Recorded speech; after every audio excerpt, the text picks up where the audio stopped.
Le Flash Info avec le centre de stockage de la Manche. La protection de l'usine Areva de la Hague jugée insuffisante face au risque d'explosion, c'est en tout cas ce que rapporte l'ASN, l'autorité de sûreté nucléaire.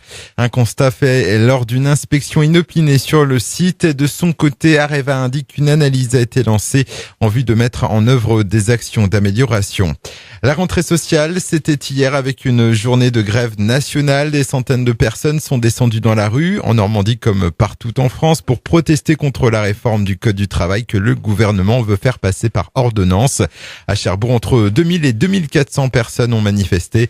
On rappelle que la CGT, FO et FSU ont défilé conjointement. D'autres rassemblements ont lieu dans la Manche. Ils étaient 250 à Saint-Lô, 120 à Granville, 150 à Avranches et environ 170 à Coutances. Emmanuel Macron pourrait venir dans la Manche dans le cadre des États généraux de l'alimentation, a priori le 11 octobre prochain.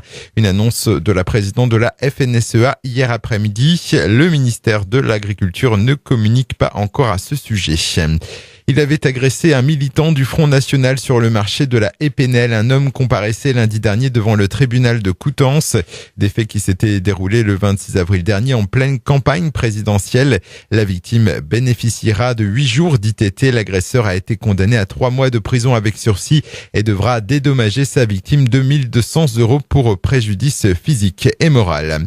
Un jeune homme de 20 ans comparaissait ce mardi devant les juges cherbourgeois. Il était considéré comme responsable d'un dramatique accident survenu le 21 septembre 2016 sur la RD 902 à Bricbec. Une personne avait été tuée dans le choc, une autre grièvement blessée.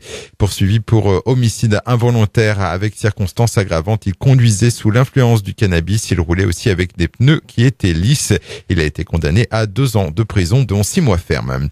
Et puis un nouveau cétacé s'échoue sur les plages manchoises. Samedi dernier, un phoque gris a été retrouvé mort à Genêt près d'Avranches. Le pauvre animal était un mâle adulte d'1,65 m pour 70 kg.